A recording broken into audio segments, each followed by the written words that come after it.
Oke, assalamualaikum warahmatullahi wabarakatuh. Waalaikumsalam warahmatullahi wabarakatuh.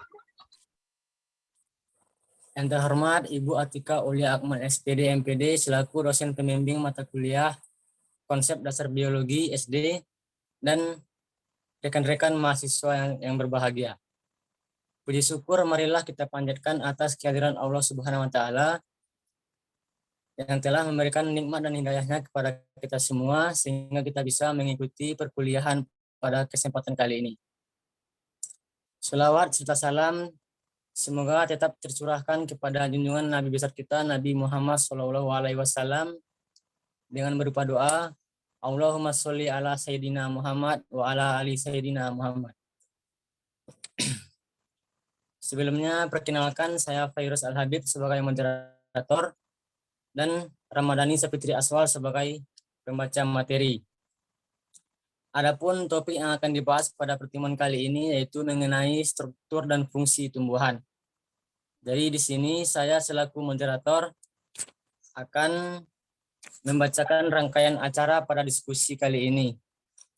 Yang pertama yaitu pembukaan, yang kedua yaitu penyampaian materi presentasi oleh kelompok 2, yang ketiga yaitu sesi penambahan materi, yang keempat yaitu sesi tanya jawab, yang kelima penyempurnaan atas diskusi pada pertemuan kali ini oleh Ibu Atika Aulia Akmal SPD MPD, yang keenam yaitu penyampaian kesimpulan, yang ketujuh penutup. Acara yang pertama yaitu pembukaan. Marilah kita buka acara ini dengan membacakan basmalah. Bismillahirrahmanirrahim.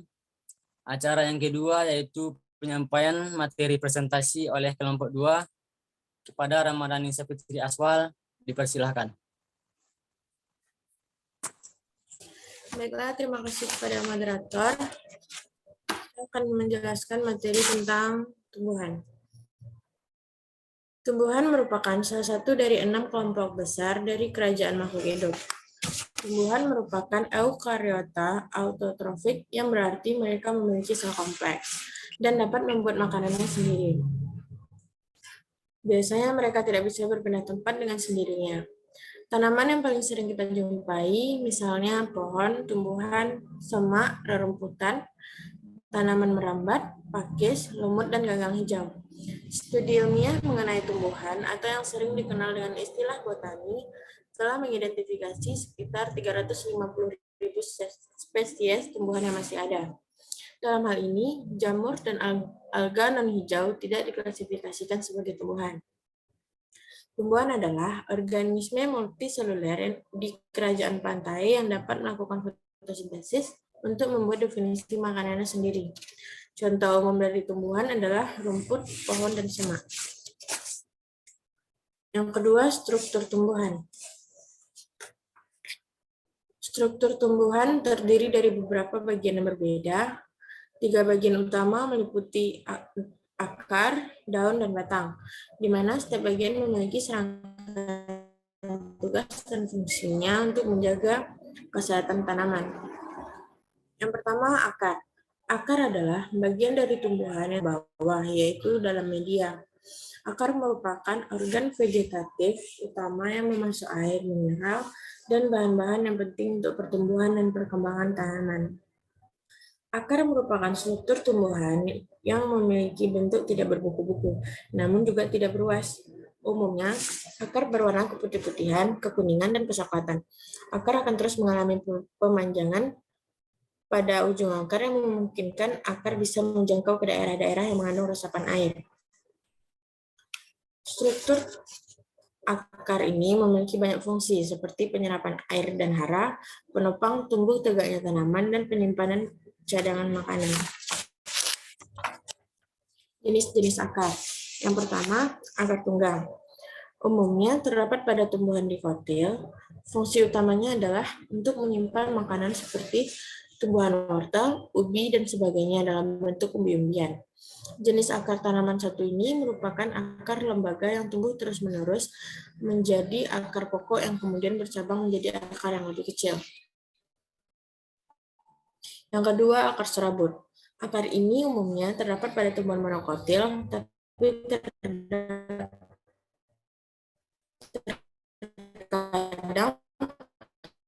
tumbuhan dikotil juga memiliki akar jenis jauh berbeda dengan jenis akar lainnya. Yang ketiga, akar gantung. Akar ini tumbuh dari bagian atas batang dan tumbuh ke arah tanah. Oleh karena itu, akar tersebut terlihat menggantung. Akar jenis ini berfungsi untuk menyerap uap air dan gas dari udara. Contoh tumbuhan yang memiliki akar gantung ini adalah beringin dan anggrek.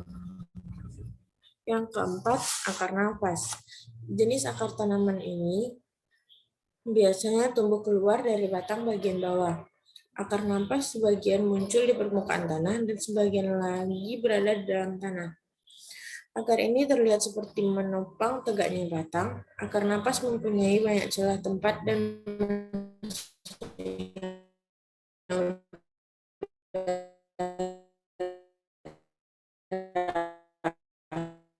tumbuhan yang memiliki akar nafas terdapat pada tumbuhan yang tumbuh memanjang. Akar ini berfungsi untuk melekatkan batang pada tembok maupun tumbuhan lain. Tumbuhan yang mempunyai akar pelekat, misalnya sirih. Fungsi akar tumbuhan. Yang pertama, sebagai penopang tumbuh tegaknya tanaman. Yang kedua, sebagai penyerapan air dan hara. Yang ketiga, penyimpan cadangan makanan. Yang keempat, untuk respirasi. Yang kelima, fotosintesis. Yang keenam, sebagai gerakan tanaman. Yang ketujuh, sebagai reproduksi. Struktur tumbuhan yang kedua yaitu batang. Keberadaan batang untuk mendukung bagian-bagian lain dari tumbuhan seperti daun, bunga, buah. Batang memiliki struktur yang kompleks daripada akar tumbuhan karena memiliki ruas dan antar ruas. Umumnya, pertumbuhan batang tidak terbatas. Batang sendiri memiliki beragam fungsi sebagai penopang tumbuhan, jalur transportasi air, dan menjadi membantu proses pernapasan tumbuhan. Jenis-jenis batang. Yang pertama, batang berkayu. Batang berkayu pada umumnya memiliki tekstur yang keras. Batang berkayu memiliki kambium, arah pertumbuhan yang keluar akan membentuk kulit, dan arah pertumbuhan yang ke dalam yang akan membentuk kayu. Batang berkayu dapat bertambah besar karena adanya aktivitas kambium yang selalu melakukan pembelahan sekunder. Karena sifatnya yang keras, maka batang berkayu banyak dimanfaatkan sebagai bahan utama perabotan rumah tangga, seperti lemari, meja, kursi, dan pintu. Contoh dari tumbuhan berbatang kayu adalah pohon jati, pohon nangka, pohon jambu, dan pohon lainnya. Yang kedua itu batang basah. Batang basah memiliki ciri utama yang lunak, berair, dan pendek. Karena sifatnya yang lunak, maka batangnya tidak keras dan mudah dipotong. Contoh tumbuhan yang berbatang lunak antara lain pohon pisang, bayam, pacar air, selada air, dan kangkung. Yang ketiga, batang rumput. Batang rumput tidak berkayu, memiliki ruas-ruas yang nyata dan berongga, serta umumnya pendek. Contoh tumbuhan yang memiliki batang rumput adalah rumput, padi, jagung, tebu, dan gelagah. Struktur yang ketiga yaitu daun. Daun adalah salah satu organ pada tumbuhan yang memiliki peranan sangat penting dalam keberlangsungan hidup tumbuhan. Hal ini karena tumbuhan merupakan organisme autotrof obligat, di mana tumbuhan harus memproduksi makanan sendiri untuk mencukupi kebutuhan energinya. Daun umumnya berwarna hijau. Hal ini disebabkan pada daun terkandung suatu zat yang disebut zat hijau daun atau klorofil. Daun merupakan salah satu biometrik yang dimiliki oleh tumbuhan. Hal ini karena daun memiliki bentuk dan tulang daun yang bermacam-macam. Terdapat 4 macam-macam tulang daun yang ditentukan oleh tulang tersebut, yaitu yang pertama daun menyirip. Sesuai namanya, macam-macam daun menyirip memiliki struktur tulang berbentuk menyirip seperti susunan tulang ikan.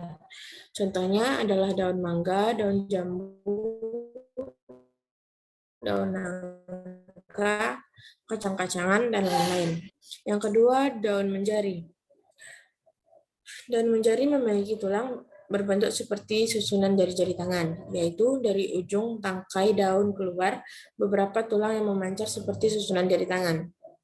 Jumlah tulang ini lazimnya gasal, yang di tengah yang paling besar dan paling panjang, sedangkan ke samping semakin pendek. Contohnya adalah daun pepaya, daun singkong, daun jarak, dan lain-lain. Yang ketiga, daun melengkung. Daun melengkung memiliki tulang berbentuk seperti garis-garis lengkung, dan ini mempunyai beberapa tulang yang besar. Satu di tengah yaitu yang paling besar, sedangkan lainnya mengikuti jalannya tepi daun. Jadi, tulang daun yang semula memancar kemudian kembali menuju ke satu arah, yaitu ke ujung, dan ujung-ujung tulang daun melengkung terlihat menyatu. Contohnya daun sirih, daun genjer, daun enceng gondok, dan lain-lain. Yang keempat, daun sejajar. Bentuk tulang daun ini mempunyai satu tulang di tengah yang besar membujur daun, sedangkan tulang-tulang lainnya lebih kecil dan nampak semua mempunyai arah yang sejajar dengan ibu tulangnya. Contohnya adalah daun tebu, jagung, padi, dan semua jenis rumput. Struktur yang keempat ada bunga. Bunga adalah struktur tumbuhan yang berperan penting bagi tumbuhan, khususnya pada tumbuhan angiospermae. Pasalnya, bunga adalah alat reproduksi dan berperan dalam keturunan pewarisan sifat. Bunga sendiri memiliki beragam fungsi, seperti menghasilkan biji, alat berkembangbiakan generatif, dan wadah atau tempat menyatukan gamet jantan dan gamet betina. Ciri-ciri bunga terbagi dua. Yang pertama, ciri-ciri bunga sempurna memiliki kelopak bunga sebagai pelindung, mahkota bunga sebagai pemanggil hewan penyerbuk, benang sehari sebagai kelamin jantan, putik sebagai kelamin betina. Ciri-ciri bunga tak sempurna yaitu perkembangbiakannya hanya memiliki benang sehari tapi tidak memiliki putik. Warna mahkota bunga gelap, mempunyai nektar sedikit karena hanya mempunyai satu kelamin saja. Bagian-bagian bunga pertama ada benang sari, stamen. Benang sari memiliki beberapa bagian antara lain filamen atau tangkai sari dan anter atau kepala sari. Anter sendiri mempunyai 4 kotak sari yang disebut mikrosporanya. Selanjutnya mikrosporanya serta spora haploid yang berkembang memiliki kandungan serbuk sari di dalamnya. Serbuk sari tersebut akan dilepaskan melalui anter serta akan jatuh dan terbawa oleh angin. Hewan. Yang kedua, putik. Putik merupakan bagian reproduksi betina dari bunga. Letak putik umumnya berada pada tengah-tengah bunga. Di dalam ada beberapa bagian bunga yang berada pada ujung tangkai sari. Yang kedua, tangkai putik adalah bagian bunga yang terdapat antara kepala putik dan bakal buah. Yang ketiga, ada bakal buah atau ovari. Adalah bagian dari sebuah putik bunga di mana di dalamnya terdapat sel telur yang apabila telah melalui proses penyerbukan akan menjadi buah atau bibit baru. Yang ketiga, mahkota bunga. Mahkota bunga merupakan salah satu periantium atau perhiasan bunga. Mahkota bunga akan mempunyai warna mencolok yang berfungsi menarik perhatian hewan seperti serangga yang bermanfaat dalam penyerbukan. Yang keempat, bakal biji. Bakal biji atau ovulum merupakan tempat yang digunakan oleh tumbuhan berbiji untuk menyimpan ovum atau sel telur. Sel telur tersebut akan dibuahi oleh serbuk sari dalam proses penyerbukan. Yang kelima, ada kelopak bunga. Kelopak bunga merupakan bagian terluar dari bunga yang menjadi selimut bunga saat masih dalam keadaan kuncup. Fungsi utama dari kelopak bunga ialah melindungi bagian mahkota saat kuncup dan akan terbuka jika telah mekar. Yang keenam ada dasar bunga. Dasar bunga terdapat pada bagian bawah, tepatnya pada atas tangkai. Fungsi dari dasar bunga adalah sebagai tempat untuk menempelnya mahkota. Yang ketujuh, tangkai bunga. Tangkai bunga terletak tepat di bawah bunga. Tangkai tersebut menopang dan menjadi penghubung ranting dengan bunga. Bila tidak ada tangkai, maka bunga tak akan dapat berdiri. Selanjutnya saya kembalikan kepada moderator.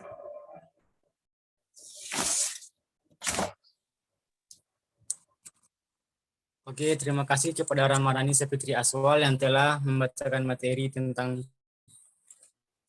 struktur dan fungsi tumbuhan.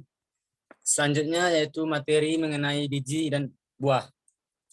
Materi ini saya sendiri yang akan menyampaikannya, yaitu bagi tumbuhan biji, biji ini merupakan alat perkembangbiakan utama.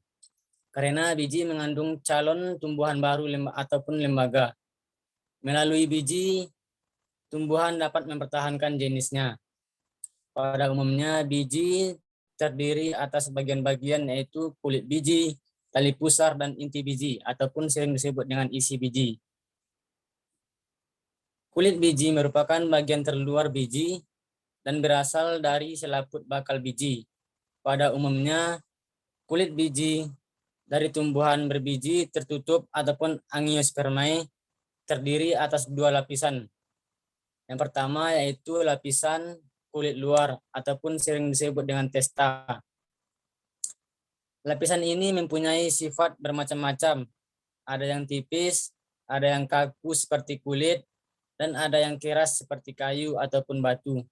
Karena pada bagian ini merupakan pelindung utama bagi bagian biji yang ada di dalamnya. Yang kedua yaitu lapisan kulit dalam ataupun tegmen. Biasanya tipis seperti selaput, disebut juga dengan kulit ari.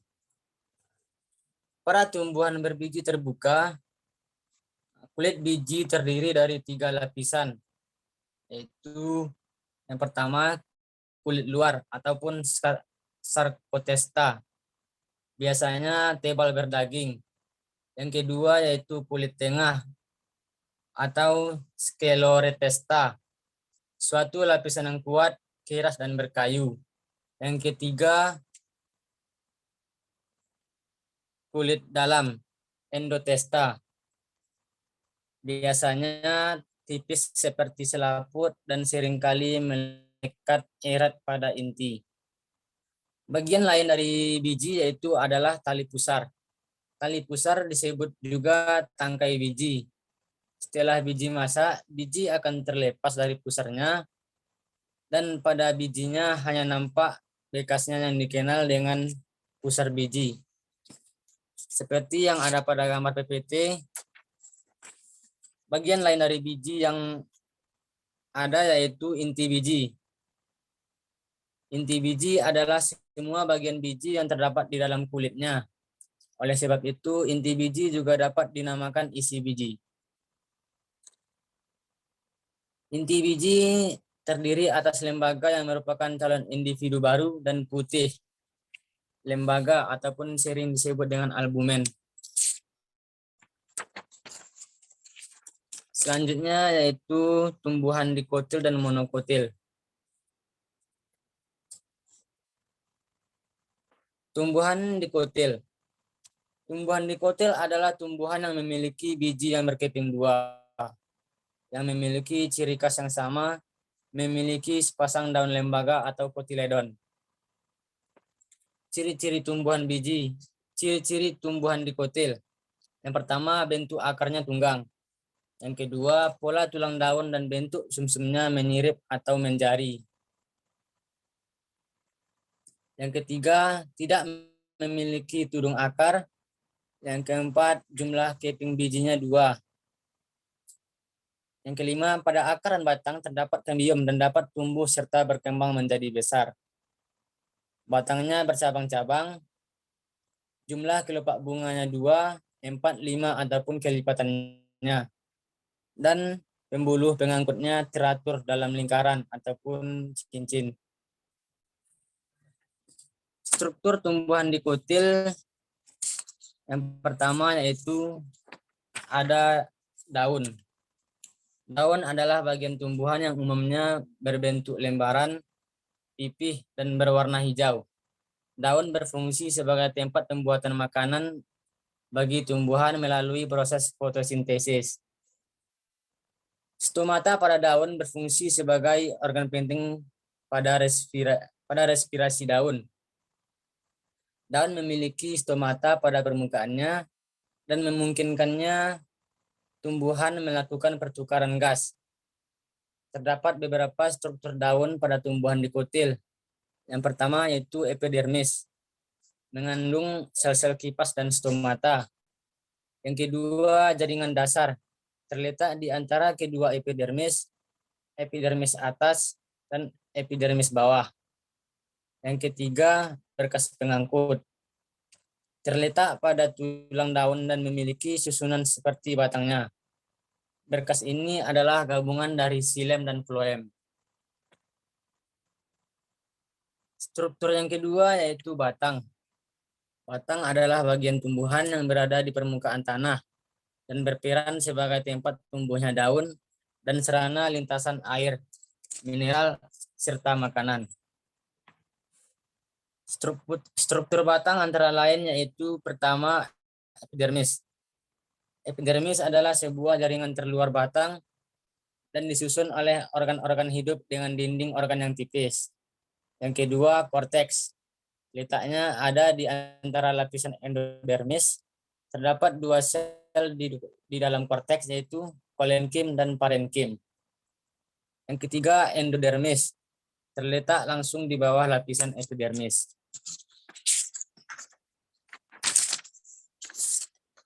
Yang keempat yaitu kambium.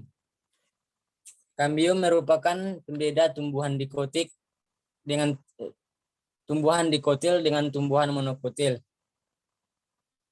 Selanjutnya floem. Sel penyusun floem seperti organ-organ tapis, komponen pembuluh tapis, sel pengantar, sirat floem dan parenkim floem. Selanjutnya xilem. Sel penyusun xilem meliputi elemen trakea, sirat xilem dan parenkim xilem. Struktur yang ketiga yaitu akar. Akar adalah sel tumbuhan yang berlokasi di dalam tanah dan berperan untuk menyerap air dan mineral, serta melekatkan dan sebagai pondasi supaya tumbuhan tumbuh tegak dan kokoh. Yang kedua, tumbuhan monokotil. Tumbuhan monokotil adalah tumbuhan biji tunggal. Salah satu dari tumbuhan kelompok besar tumbuhan berbunga yang bijinya tidak membelah karena memiliki satu daun lembaga. Tumbuhan monokotil diakui sebagai takson dalam berbagai sistem klasifikasi tumbuhan dengan berbagai nama seperti monocotyledon, Liliopsida, dan Liliadae. Ciri-ciri tumbuhan monokotil. Berikut ciri-ciri tumbuhan monokotil. Yang pertama, memiliki biji berkeping satu ataupun tunggal. Yang kedua, memiliki kambium yang terletak di antara floem dan xilem. Yang ketiga, terdapat berkas vaskuler atau pembuluh angkut. Yang keempat, xilem dan floem letaknya tersebar dan tidak teratur. Yang kelima, di bagian batang dan akar tidak memiliki kambium, sehingga tidak dapat terjadi pertumbuhan sekunder dan tidak akan tumbuh membesar. Yang keenam, berakar serabut. Yang ketujuh, pada bagian ujung akar dilindungi oleh coleorhiza, sedangkan ujung batangnya dilindungi oleh coleoptil. Yang ke-8, secara umum monokotil berdaun tunggal, kecuali jenis tanaman palem. Secara umum monokotil berurat, daun sejajar dan melengkung, atau berpelepah daun. Bunga terdiri dari kelopak, mahkota, benang sari yang jumlahnya 3 ataupun kelipatan 3. Pada umumnya di bagian batang tidak bercabang. Terdapat rambut-rambut halus dan ruas-ruas pada batang terlihat jelas. Yang terakhir, secara umum berdaun tunggal, kecuali pada kelompok tumbuhan pada urat daun sejajar dan melengkung. Selanjutnya, perbedaan tumbuhan dikotil dan monokotil. Perbedaan tumbuhan dikotil dan monokotil dapat dilihat pada tabel yang ada pada PPT kita. Yang pertama, biji. Yang pada tumbuhan dikotil, biji itu berkeping 2 dan monokotil berkeping 1. Pada struktur akar, tumbuhan dikotil yaitu berakar tunggang. Pada tumbuhan monokotil berakar serabut tipis atau kecil. Selanjutnya, struktur pada daun. Pada tumbuhan dikotil, daunnya melebar dengan tulang daun menjari ataupun menyirip. Sedangkan pada tumbuhan monokotil memanjang dengan tulang daun sejajar. Struktur pada batang tumbuhan dikotil bercabang, memiliki kambium antara xilem dan floem, sedangkan pada tumbuhan monokotil tidak bercabang, tidak memiliki kambium. Pada kelopak bunga, tumbuhan dikotil terdapat 2, 4 sampai 5 ataupun kelipatannya. Sedangkan pada tumbuhan monokotil hanya terdapat kelopak bunga 3 atau kelipatannya. Dan yang terakhir pada berkas pengangkut, tumbuhan dikotil yaitu teratur, membentuk cincin atau melingkar, sedangkan pada tumbuhan monokotil di seluruh batang tanpa susunan khusus. Sekian materi dari saya. Selanjutnya, materi mengenai tumbuhan tingkat tinggi dan rendah yang akan dijelaskan oleh Ramadhani Sapitri Aswal. Kepada Ramadhani, dipersilahkan. Terima kasih kepada moderator. Sekarang saya akan membahas tentang tumbuhan tingkat tinggi dan tingkat rendah. Tumbuhan tingkat tinggi atau Paranerogamai merupakan tumbuhan berbiji yang berkembang biak secara seksual. Tumbuhan ini memiliki persebaran yang cukup luas dan lazim ditemukan di berbagai daerah. Tumbuhan tingkat tinggi merupakan tumbuhan biji. Tumbuhan tingkat tinggi dikatakan sebagai tumbuhan biji sebab jenis tumbuhan ini merupakan jenis tumbuhan yang mempunyai akar, daun sejati, dan juga memiliki batang, disertai dengan organ tambahan yang meliputi bunga dan juga daun. Tumbuhan biji juga sering dikenal dengan tumbuhan berbunga. Bunga yang terdapat pada tumbuhan merupakan alat reproduksi atau juga sering disebut dengan alat perkawinan bagi tumbuhan. Tumbuhan tingkat rendah merupakan kelompok tumbuhan yang berstruktur tubuh dan perkembangan organ tubuh masih sangat sederhana. Meskipun sebagian ada yang memiliki organ seperti batang, akar, dan daun, namun bukan merupakan organ sejati. Tumbuhan yang tidak memiliki bunga dan jaringan pembuluh bukan termasuk organ sejati. Tumbuhan tersebut tidak memiliki bunga dan jaringan pembuluh angkut sehingga penyaluran materi di dalam tubuh dilakukan dengan cara difusi. Termasuk kelompok tumbuhan tingkat rendah, diantaranya ciri-ciri tumbuhan tingkat rendah memiliki ciri khas tumbuh yaitu tumbuh belah, tumbuh talus, tumbuh lumut, serta tumbuhan paku. Perbedaan tumbuhan tingkat tinggi dan tingkat rendah. Pada tumbuhan tingkat rendah bertalus sehingga disebut tumbuhan talopita. Yang kedua, tidak memiliki bunga sepanjang hidupnya. Yang ketiga, alat perkembangbiakannya masih sangat sederhana, yaitu dengan spora, bukan dengan biji. Yang keempat, belum memiliki struktur pembuluh yang khas dan jelas dibedakan. Yang kelima, organ masih sangat sederhana, belum memiliki akar, batang, dan daun sejati dan sulit dibedakan. Yang keenam, belum mempunyai jaringan pengangkut, contohnya bryophyta dan algae. Pada tumbuhan tingkat rendah, berkomus sehingga disebut kormophyte, memiliki akar yang berbentuk serabut, alat perkembangbiakan yang sudah jelas yaitu biji, sudah memiliki struktur pembuluh, organ sudah dapat dibedakan dengan nyata atau jelas antara akar, daun, dan batang. Mempunyai jaringan pengangkut atau fasikular, contohnya Angiospermae, pada dikotil dan monokotil, dan genom spermae. Sekian materi dari saya kembalikan kepada moderator.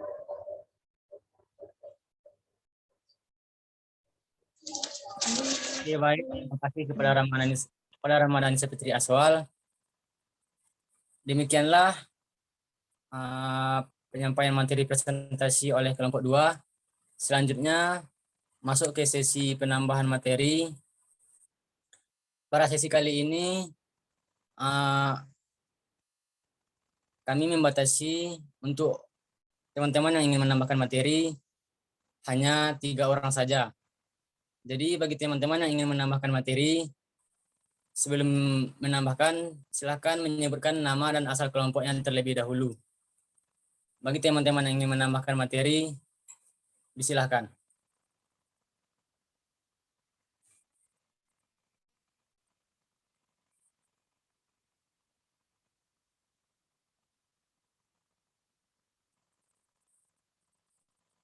Baik, kepada Ratih Septiani, disilahkan untuk menambahkan materi. Baik, terima kasih kepada moderator. Saya Ratih Septiani dari kelompok 9 izin menambahkan materi. Saya dengan NIM 20129332 dari kelompok 9 izin menambahkan materi. Terkait tentang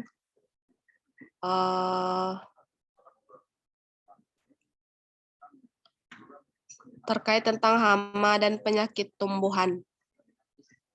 Hama adalah hewan yang merusak tanaman atau hasil tanaman karena aktivitas hidupnya, khususnya aktivitas untuk mendapatkan makanan dan bertempat tinggal.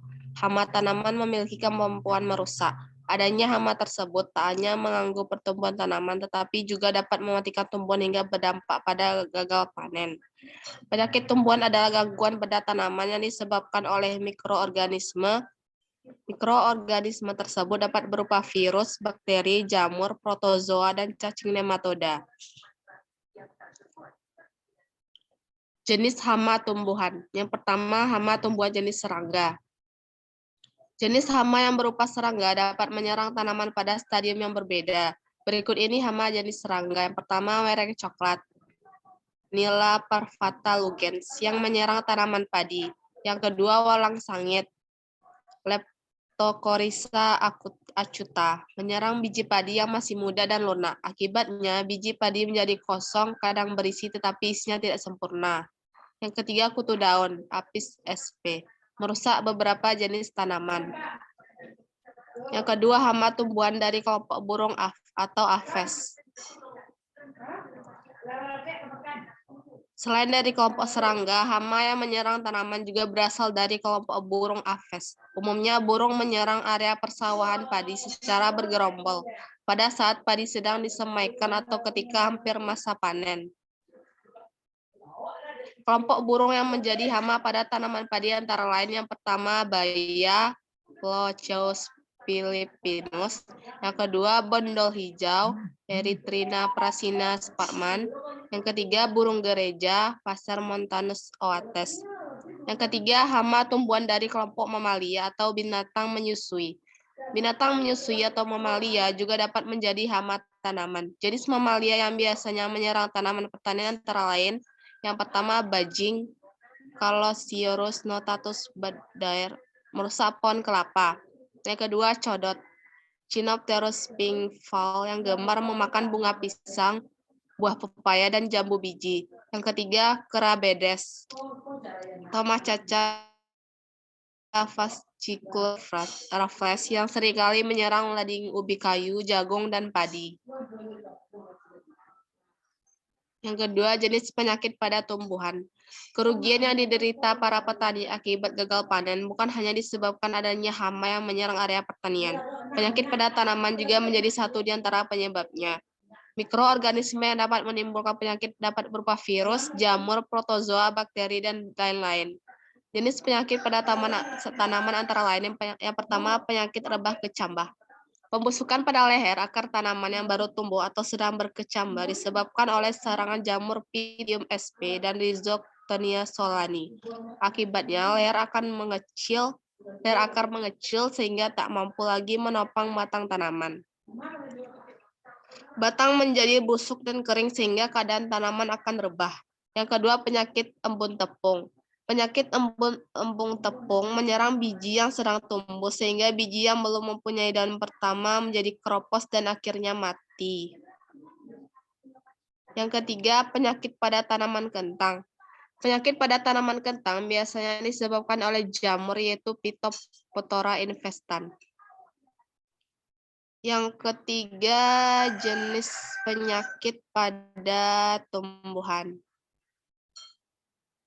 yaitu penyakit pada tanaman jeruk.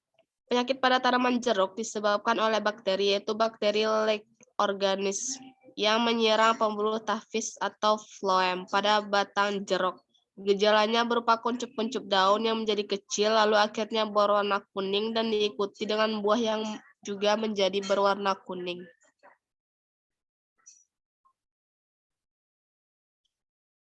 Sekian tambahan materi dari saya kembalikan kepada moderator.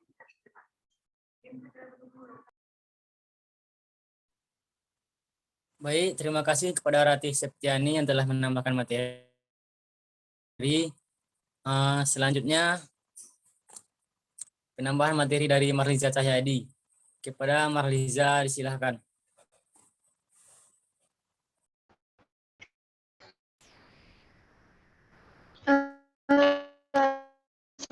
Assalamualaikum warahmatullahi wabarakatuh. Kepada moderator, saya ingin materi tumbuhan ini umumnya dapat dibedakan dalam dua golongan. Yang pertama buah semu, yang kedua buah sungguh atau buah telanjang. Yang pertama buah semu atau buah tertutup, yaitu jika buah itu terbentuk dari bakal buah secara bagian-bagian lain pada bunga itu, yang menjadi bagian utama buah ini menjadi besar.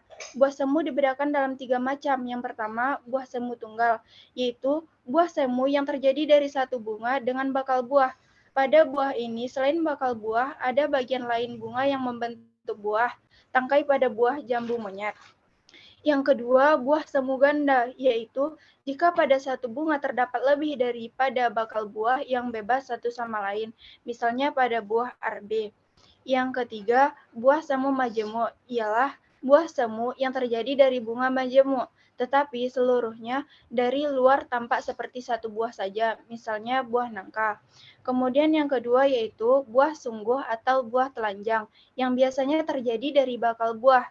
Buah sejati dibedakan menjadi 3 golongan. Yang pertama, buah sejati tunggal, yaitu buah sejati yang terjadi dari satu bunga dengan satu bakal buah saja, misalnya buah mangga. Yang kedua, buah sejati ganda, yaitu terjadi dari satu bunga dengan beberapa bakal buah yang bebas satu sama lain, misalnya pada cempaka. Yang ketiga, buah sejati majemuk, yaitu buah yang berasal dari suatu bunga majemuk yang masing-masing bunganya mendukung satu bakal buah, misalnya pada pandan. Sekian penambahan materi dari saya, mohon maaf. Terima kasih. Assalamualaikum warahmatullahi wabarakatuh. Waalaikumsalam warahmatullahi wabarakatuh. Terima kasih kepada Marliza Cahyadi yang telah menambahkan materi. Selanjutnya, penambahan materi oleh Felisa Andini Yusria. Kepada Felisa dipersilahkan.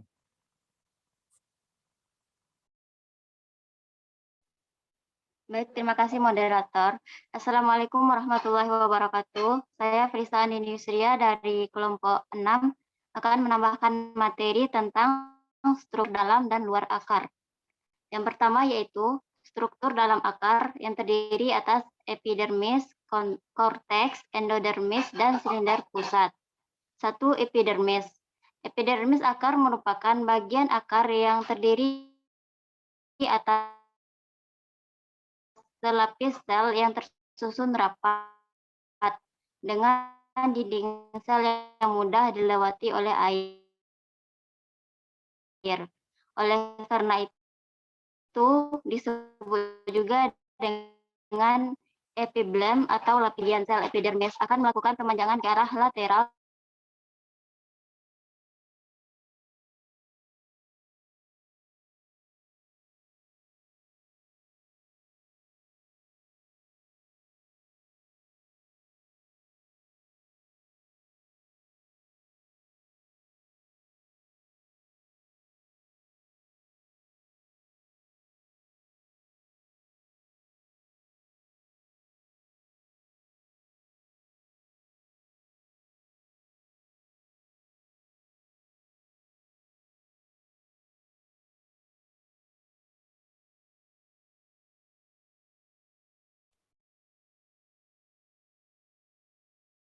Maaf tadi keluar dari Zoom, izin melanjutkan. Korteks memiliki fungsi sebagai tempat untuk menyimpan cadangan makanan. Sel-sel korteks tersusun renggang sehingga banyak ruang antar sel yang melakukan pertukaran gas. Dinding sel-selnya yang berdiferensi eksodermis dari penebalan oleh zat suberin berada pada lapisan terluar korteks. Sedangkan lapisan terdalamnya berdiferensiasi menjadi endodermis. Yang ketiga yaitu endodermis. Endodermis merupakan lapisan pemisah korteks dengan silinder pusat. Pada bagian ini, sel-sel yang tersusun akan mengalami penebalan dari zat gabus atau suberin dan lignin, sehingga membentuk pita Kaspari. Penebalan dinding sel yang terjadi pada pita Kaspari akan membentuk huruf U. Yang keempat yaitu silinder pusat. Silinder pusat merupakan bagian terdalam dari akar yang terdiri atas berbagai macam jaringan perisikel atau lapisan terluar dari stele. Berkas atau jaringan pengangkut yang terletak di sebelah dalam perisikel terdiri dari silem dan floem. Dan empulur atau bagian terdalam terdiri dari parenkim. Selanjutnya yaitu struktur luar akar. Struktur luar bagian akar meliputi leher akar, batang akar, cabang akar, serabut akar, rambut akar, dan tudung akar. Yang pertama yaitu leher akar adalah bagian yang bersambungan dengan pangkal batang. Yang kedua, batang akar adalah bagian yang terletak antara leher akar dan ujung akar. Yang ketiga, cabang akar adalah bagian yang secara langsung bersambung dengan pangkal batang, tetapi keluar dari akar pokok. Yang keempat, serabut akar adalah bagian berbentuk serabut dari cabang-cabang akar yang halus. Yang kelima, rambut atau bulu akar adalah bagian dari lapisan epidermis akar perluasan permukaan yang berfungsi untuk mengoptimalkan penyerapan air dan mineral-mineral hara. Yang keenam yaitu tudung akar atau kaliptra, merupakan struktur akar terbilang sangat kuat karena mampu untuk menerobos beberapa lapisan tanah yang keras. Letaknya berada pada ujung akar menembus tanah, yang berfungsi melindungi akar dari kerusakan mekanis. Sel kaliptra mengandung butir-butir amilum yang disebut kolumella. Kaliptra dapat ditemukan pada akar-akar tumbuhan dikotil maupun monokotil. Sekian penambahan materi dari saya kembalikan kepada moderator.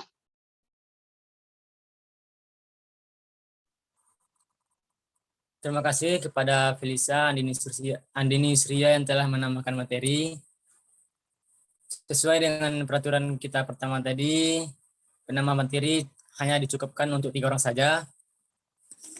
Lanjut ke sesi yang berikutnya, yaitu sesi tanya jawab.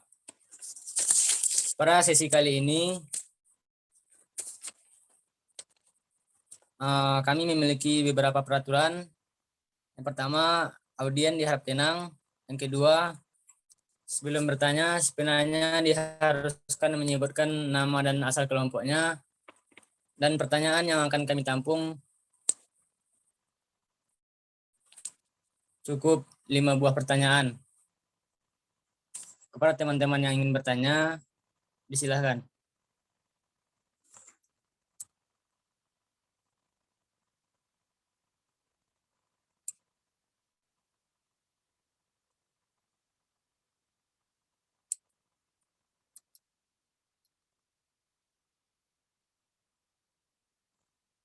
Baik, kepada Adva Putri Toni dipersilahkan untuk bertanya.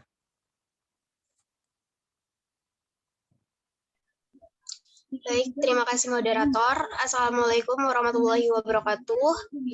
Perkenalkan, nama saya Adva Putri Toni dengan NIM 21129151 dari kelompok 12. Saya ingin bertanya kepada kelompok penyaji, bagaimana cara tumbuhan dikotil dan tumbuhan monokotil berkembang biak? Jelaskan secara rinci beserta contohnya. Sekali lagi, bagaimana cara tumbuhan dikotil dan tumbuhan monokotil berkembang biak? Jelaskan secara rinci beserta contohnya. Terima kasih. Saya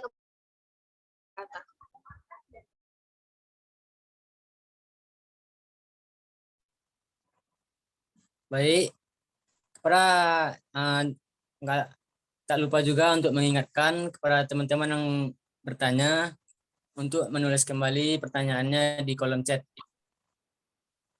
Selanjutnya, kepada Dwi Aryani dipersilahkan untuk bertanya.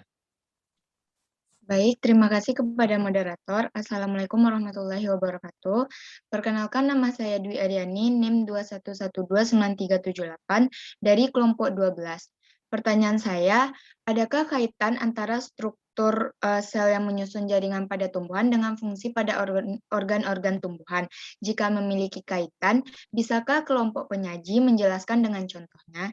Sekali lagi, adakah kaitan antara struktur sel yang menyusun jaringan pada tumbuhan dengan fungsi pada organ-organ tumbuhan, dan bisakah kelompok penyaji menjelaskan dengan contohnya? Sekian, terima kasih. Assalamualaikum warahmatullahi wabarakatuh. Saya kembalikan kepada moderator.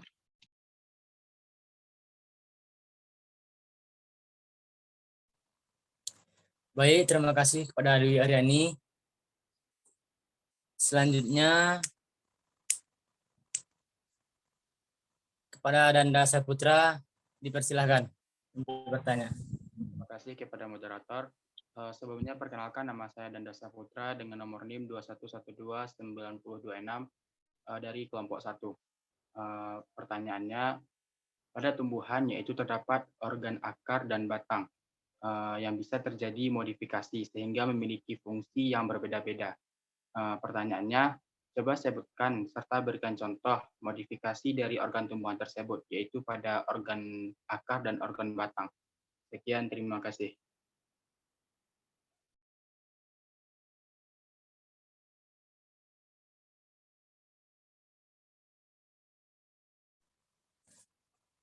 Oke, baik, terima kasih. Selanjutnya, kepada Mariza Cahyadi dipersilahkan untuk bertanya.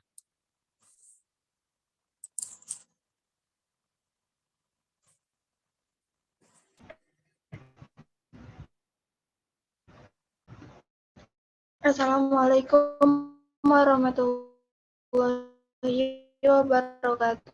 Perkenalkan, nama saya Marliza Jayadi dari kelompok 13. Saya ingin bertanya, mengapa bentuk daun itu berbeda-beda?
Oke, baik. Terima kasih kepada Marliza yang telah mengajukan pertanyaannya. Kami dari kelompok 2 untuk menjawab pertanyaan dari rekan-rekan mahasiswa sekalian, kami mohon meminta waktunya sebentar untuk mendiskusikan jawaban untuk pertanyaan teman-teman tersebut. Kami minta waktu sekitar sampai 10 menit atas waktu yang diberikan. Terima kasih.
Baiklah, terima kasih kepada Ibu dan rekan-rekan mahasiswa sekalian yang telah memberikan kami waktu untuk mendiskusikan jawaban dari pertanyaan yang telah terkumpulkan. Langsung saja, pertanyaan dari Adva Putri Toni akan dijawab oleh Ramadhani Sapitri Aswal. Kepada Ramadhani dipersilahkan.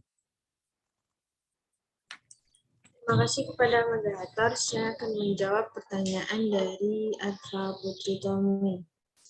Yang pertanyaannya, bagaimana cara tumbuhan dikotil dan tumbuhan monokotil berkembang biak? Jelaskan secara rinci dan bisakah kelompok penyaji memberikan contohnya?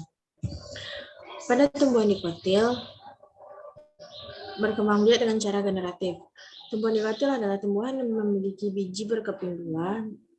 Biasanya tumbuhan dikotil berkembang biak secara generatif atau kawin, sehingga menghasilkan benih berupa biji yang akan menjadi bakal daun.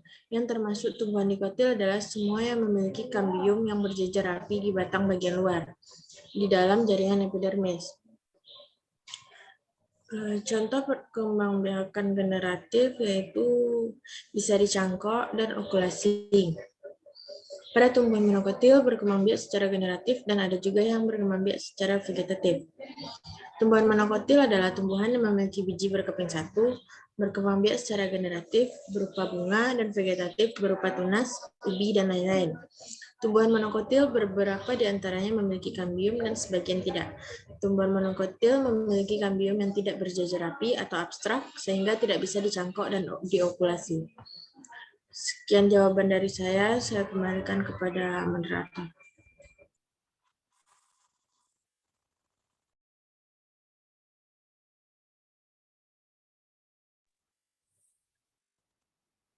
Terima kasih atas jawabannya. Barangkali dari teman-teman ada yang ingin menambahkan atas jawaban yang telah diberikan oleh Ramadhani. Untuk pertanyaan Adva Putri Toni,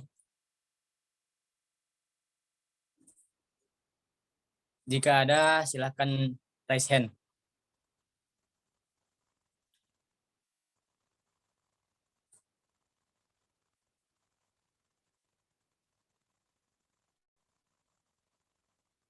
Jika tidak ada, selanjutnya pertanyaan dari Dwi Aryani yang akan dijawab oleh Ramadhani Sapitri Aswal.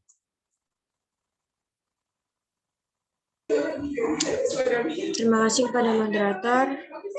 Saya akan menjawab pertanyaan dari Dwi Aryani. Yang pertanyaannya, adakah kaitan antara struktur sel menyusun jaringan pada tumbuhan dengan fungsi pada organ-organ tumbuhan? Jika memiliki kaitan, bisakah kelompok penyaji menjelaskan dengan contohnya? Keterkaitan antara struktur sel tumbuhan dengan fungsi organ tumbuhan yaitu struktur sel akan menunjang fungsi organ tumbuhan. Perlu diingat bahwa urutannya adalah sel, jaringan, dan organ. Sel menyusun jaringan, jaringan menyusun organ. Contoh sederhananya adalah organ tumbuhan yaitu daun. Pada umumnya, daun berfungsi sebagai organ tempat terlaksananya fotosintesis, karena daun memiliki pigmen klorofil. Untuk bisa fotosintesis, tumbuhan membutuhkan cahaya sebagai bahan baku fotosintesis, dan klorofil lah yang bertugas untuk menyerap cahaya tersebut. Klorofil tersimpan dalam organel kloroplas. Organel kloroplas dalam jumlah banyak terdapat di dalam daun. Terdapat pada jaringan mesofil atau jaringan palisade atau parenkim palisade. Sedangkan dalam jumlah kecil terdapat di dalam jaringan bunga karang atau jaringan spons atau parenkim spons. Oleh karena itu, pada tumbuhan dikotil peran fotosintesis dipegang oleh jaringan palisade. Sedangkan pada tumbuhan monokotil peran fotosintesis dipegang oleh jaringan spons. Baiklah, itu jawaban dari saya kembalikan kepada moderator.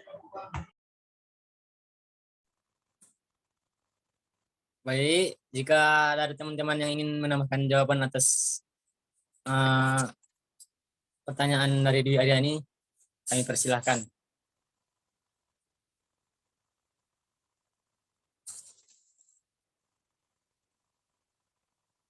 Jika tidak ada, lanjut ke pertanyaan oleh Marliza Cahyadi. Pertanyaan dari Marliza Cahyadi, saya sendiri yang akan menjawabnya. Pertanyaannya, mengapa bentuk daun itu berbeda-beda? Jawabannya karena ada yang menyebabkan, yaitu faktor gen. Setiap makhluk hidup itu membawa faktor gen dari induknya. Jadi gen yang tersimpan dalam DNA lah yang akan mengatur sifat tumbuhan itu. Begitu pula dengan morfologi daun yang tampak. Hal itu disebabkan oleh perintah gen yang ada.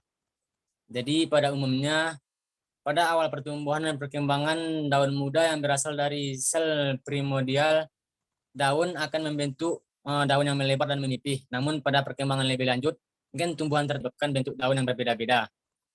Jadi penyebab lainnya ada seperti efek lingkungan, daun itu masih muda, dan makanan tumbuhan tersebut. Mungkin hanya itu jawaban untuk pertanyaan Marliza Cahyadi.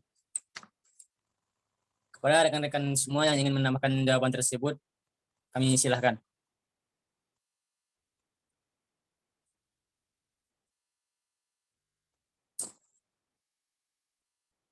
Baik, menambahkan atas jawaban.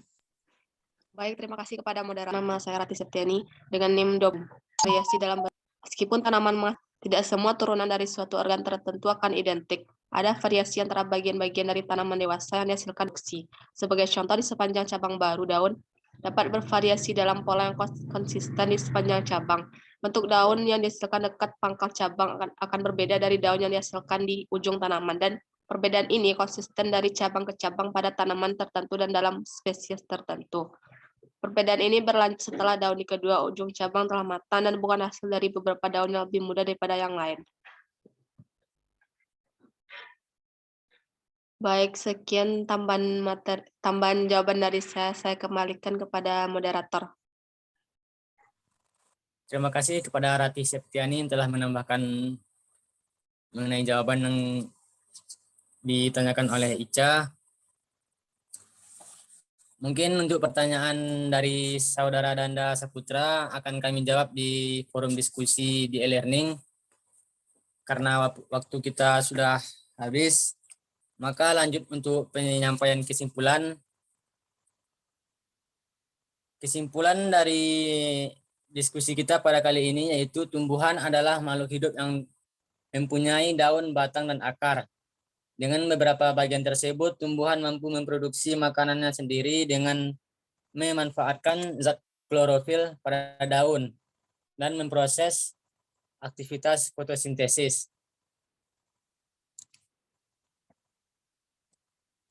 Struktur tumbuhan terdiri dari berbagai bagian yang berbeda. 3 bagian utama tumbuhan meliputi akar, daun, dan batang, di mana setiap bagian memiliki serangkaian tugas dan fungsinya untuk menjaga kesehatan tanaman tersebut. Selanjutnya, tumbuhan monokotil dan tumbuhan yang memiliki biji berkeping 1, sementara dikotil adalah tumbuhan yang memiliki biji berkeping 2. Tumbuhan tingkat tinggi merupakan tumbuhan biji. Tumbuhan tingkat tinggi dikatakan sebagai tumbuhan biji sebab jenis tumbuhan ini merupakan jenis tumbuhan yang mempunyai akar, batang, dan daun sejati. Tumbuhan biji juga sering dikenal dengan tumbuhan berbunga.